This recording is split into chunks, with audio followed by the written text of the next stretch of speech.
Good morning, everyone. It is Friday, and I am off again. Well, in concrete world, it's like single digits outside, and yeah, it ain't happening. So, yeah, it's not. This is this off time. It's kind of like idle hands, devil's playground type of thing. It's not. It's time for reflection. It's time to sit and pine and think and fix yourself. Days off. So while I'm doing that for myself, I'm going to share what I've learned with you. So the disclaimer, if you've been here before, welcome back. Um, if you subscribe or not, your choice. I don't make money from this. This is my healing out loud. I vape. If it bothers you, you can go somewhere else. You can accept me for who I am or move on. Because like a sailor, I probably have a mild Tourette's, undiagnosed, of course, because nobody wants to accept that. You know, yeah. My psychologist would write in his progress notes, laced profanity. Well, let's not address that. Anyway, yeah, the more frustrated I get, the worse the language gets. Anyway, and yeah. But anyway, we are a very spiritual group here in this house. Yes, I think I have a ghost cat. I was talking to a guy at work the other day about this crazy experience, and he was like, "That is creepy." I said, "Yes, yes, it is." Laying there, half lucid dreaming, and feel something pounce on your bed and sniff your ear, and then feel the recoil of the bounce back onto the floor. I don't have a cat. Yeah. Anyway, so a little bit of entertainment there. So anyway, I got a couple of comments on my recovery stages, and yeah, and then of course following on, there was another content creator who was talking about the narcissistic abuse. And if you are watching this, then you know what narcissistic abuse is.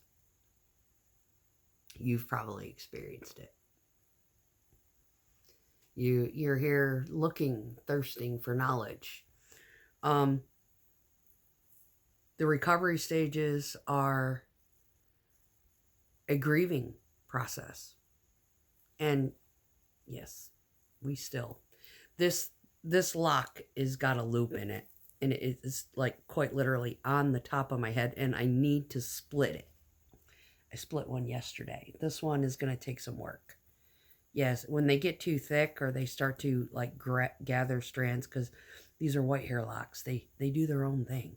Um, you've got to maintain them in some degree, and I don't go to a salon to do it. So I literally try to find the center of it, and then I work a hole, and hopefully I can find the path, and I split them apart, and this one will turn into two. Yeah, it's just, yeah. Anywho, keep focus. The ADD in me. So yes, there is a little bit of an element in me that is natural ADD, and then there is an evolved element that was created by the narcissist, and that in itself is completely different.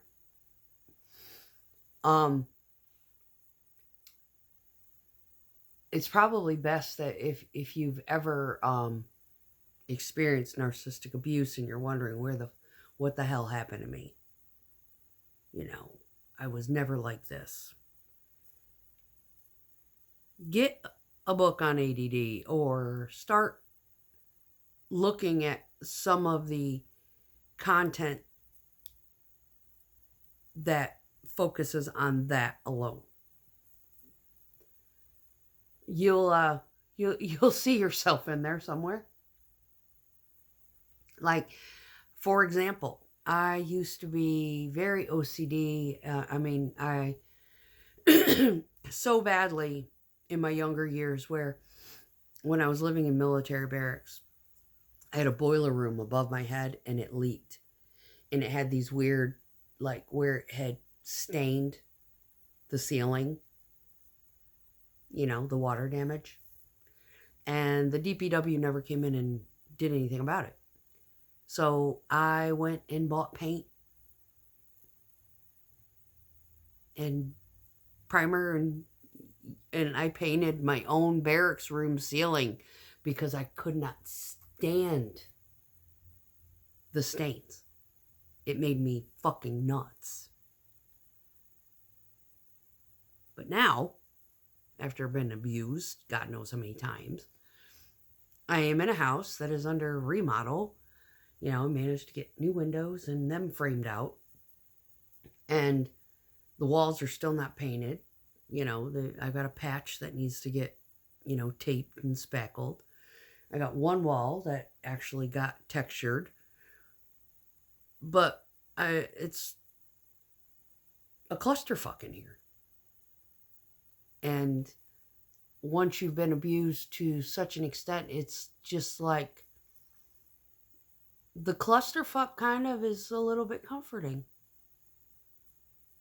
sometimes. If it was too clean, I would feel a sense of psychological boredom, which kind of, if you can put that into a perspective and find a content creator who focuses on the narcissistic, abused hoarder. Now, I'm not a hoarder. I am just very disorganized, and the clutter, and I don't have still, it's been 16 months, the mental energy to organize to the point of completion. That's the biggest problem. You get to, you're like, oh, I want to do this, but you stop yourself because if you start it, it's going to make a bigger mess. And then you're going to have to live with the bigger mess while you're trying to clean the mess to get it organized. And if you can't finish, you don't start it at all. That's where I'm at. So the best is just leave it. Leave it alone. It'll still be there. Someday we'll get the time and the energy. So right now, I've had 3 days off, not knowing I was going to have 3 days off. And had I known I was going to have 3 days off, I might have started something in order to accomplish something. But not knowing I was going to have this time off, it's like, I'm only going to have 1 day. Yeah, probably not a good idea to start that because it's not going to get finished. So my situation is a little bit different than other people's, with respect. Now, the video that I did regarding the stages of abuse, you can go through the stages of abuse, or they don't go through the how a person goes through stages of recovery. Now, one of the hardest things that I found was finding a therapist that understood the brain function of an abuse victim. Now, there's personality characteristics that there's a content creator, God, what's her name? She's so pretty. uh, Sheena, Sheena, Sheena, I think. She's probably in the psychology file. I think I've unlocked it. There's 700 something. Click the newest. It's somewhere in the top 100. The playlist that I have on my page. She does a really good job explaining the personalities differences of people who have experienced narcissistic abuse. She's beautiful, right? However, I'm still looking for kind of like a, narcissistic abuse recovery for dummies video. What to expect and how to endure it and how to survive it and what kind of therapies are best. EDMR is wonderful. I have a Happy-O is really helpful for like meditation. However, meditation is difficult for people who are in a chronic hypervigilant state due to this type of abuse. So it's, I have it, I've used it, and it does, it helps after you've been away from that chronic abuse for an extended period of time. It gives you a little bit of a push. But that too takes time. There's kind of this enigma of impatience. Someone who's been abused by this, they've experienced being the victim of someone who is extremely impatient. And what then happens is that impatience becomes self-induced. You become impatient with yourself. Hence the reason why substance abuse, alcohol primarily. You're impatient with the fact that you can't get over this quicker. You're impatient with, your brain not functioning the way that it used to. And you resort to substance abuse, either, being part of the 8% where it gives you energy and you might get something done, or you use it as an aphrodisiac to sleep, or you're using it as an aphrodisiac to calm your nerves. There are supplements out there that work just as good, if not better.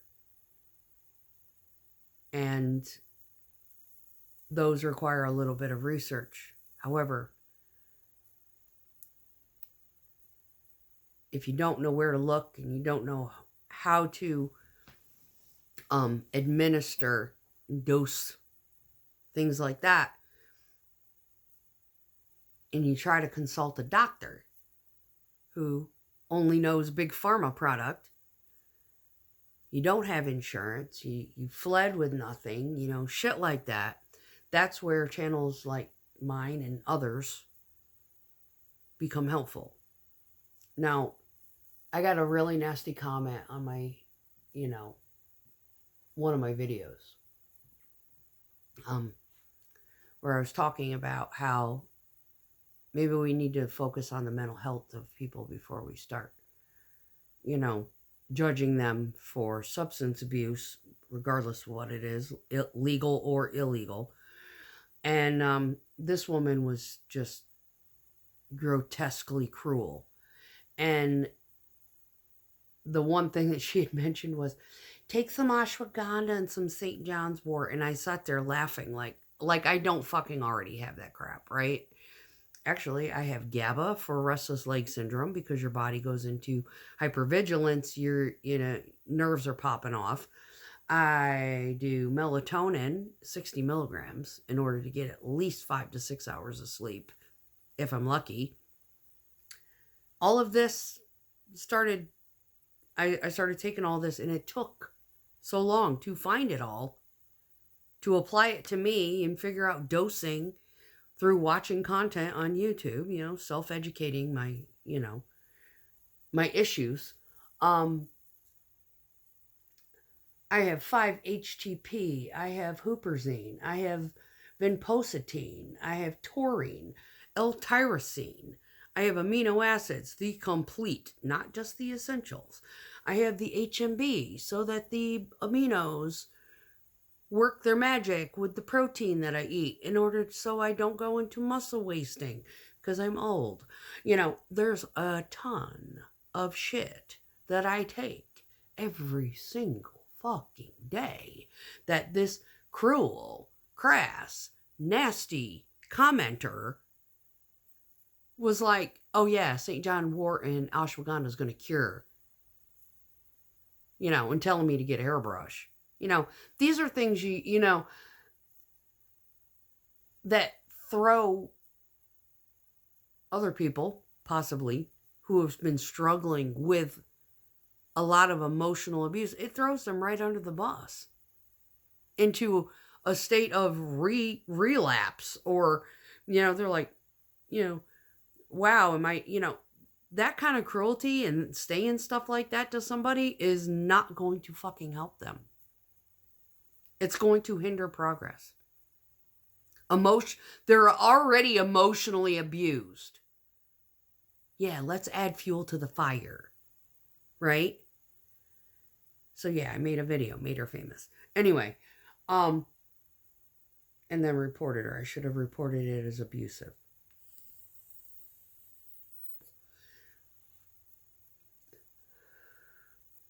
And she's probably a narcissist. Yeah, she's probably ran somebody off. Doesn't even realize that the content on this, page is focused around narcissism. Toxic environments, toxic work environments, toxic employers, toxic boyfriends, toxic family members, toxic friends. I mean, you can have somebody who's your friend and deep down yeah, you are a toxic motherfucker. And I'm going to keep a professional distance from you.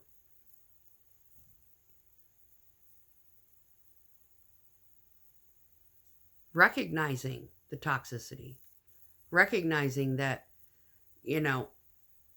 being aware that you're being used, or you're being, put in a position of placeholder, whether it be romantically or within your own, circle of social acquaintances. Yeah. The whole time after I had left that relationship, nobody contacted me whom I thought were my friends, but I had, like, what did the dude say to me? He's like, you shut us out. No.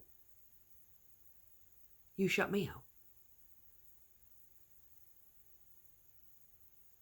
I'm not going to just show up at your house. You didn't invite me. You didn't call me. Say, hey, are you doing okay? You've just, like, fallen off a cliff. Where are you?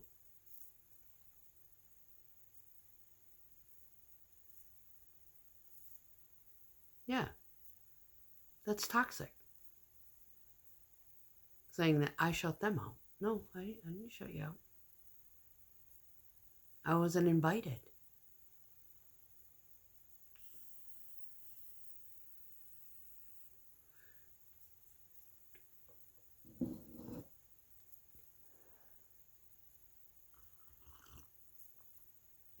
Was I hurt?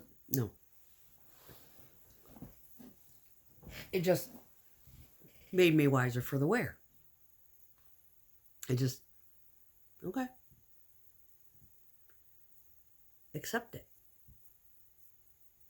Now, being discarded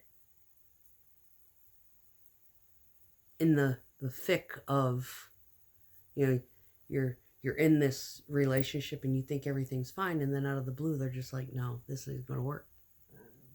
There's no turmoil, there's no escalation of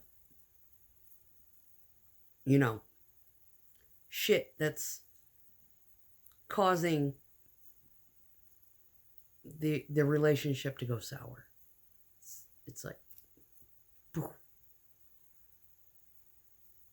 and then it's a blow, one argument and they give up, kind of thing. There's no discussing anything. There's no, working through an issue. It's just, nope. That kind of thing. Or one little spat here, one little spat there, and then out of the blue they're like, no, and gone.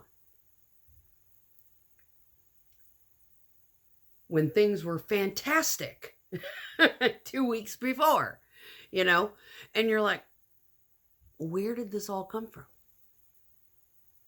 It's those type of situations that throw people into these, grieving, what happened? What did I do? Kind of, and it's not what you did. It's their perception of you being perfect or, whatever, just went out the window. Because narcissists, they have that Dr. Jekyll, Mr. Hyde thing. And if they have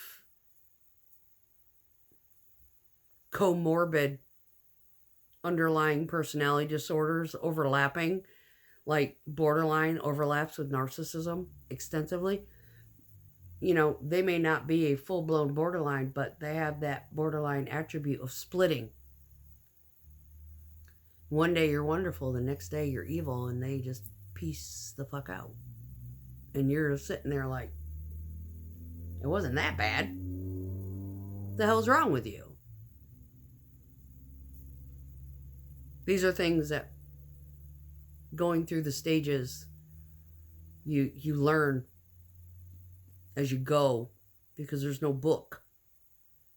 There's no Recovering Narcissistic Abuse for Dummies book out there. You gotta learn each individual facet of the trauma. Like you recognize, okay, trauma. Don't let the trauma define me. Okay, what kind of personality did I acquire from this? You're defensive. You're hyper-apologetic, like you're sorry for everything. You self-isolate. You feel like an introvert. You're not an introvert. You're just intolerant of attention, because the attention that you got while you were in the relationship was a roller coaster, and isolating. You only have to deal with you. And you're on a flat road that goes completely straight through a desert. And that is much more comforting than being on a roller coaster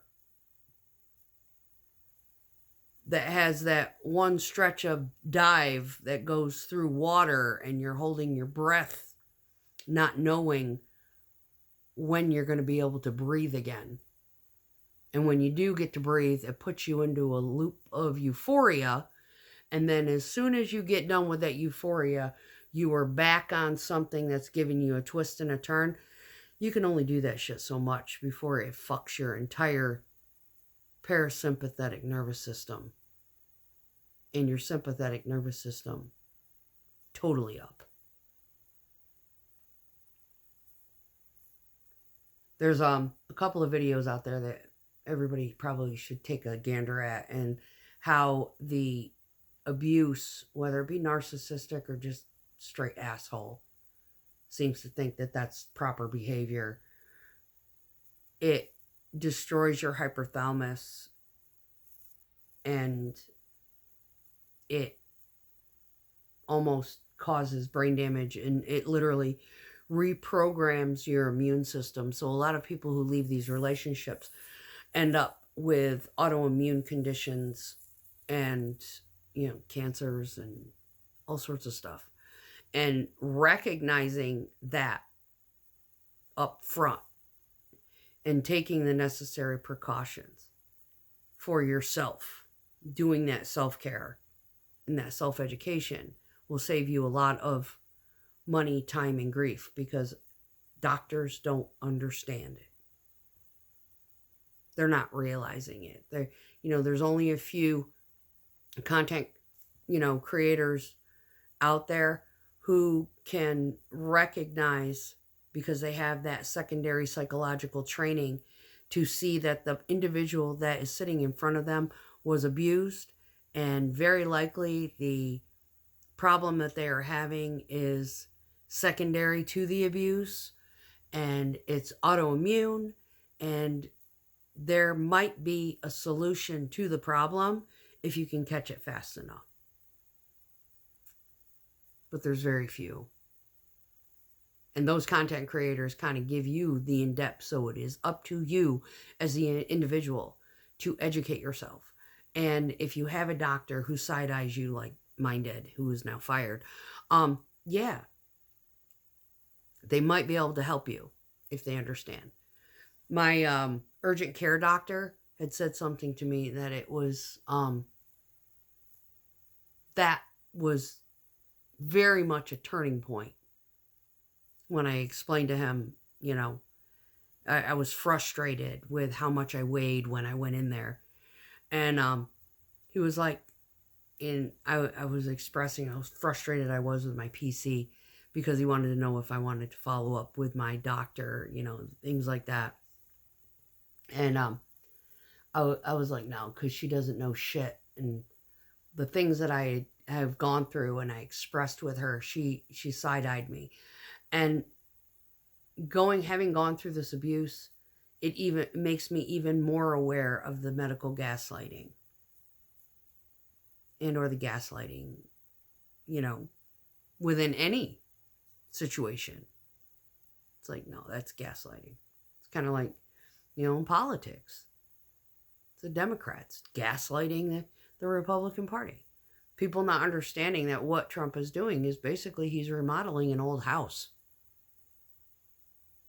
And when the wiring is so fucking bad that you need to go into the guts of the house and rewire it. Otherwise, what you're going to have is a house that burns to the ground. Yeah, 2 different subjects. Here I go, branching away. Yeah, but yeah, that's exactly. And when you leave one of these relationships, that is basically what you need to do. You need to rewire your brain so your life does not burn down around you.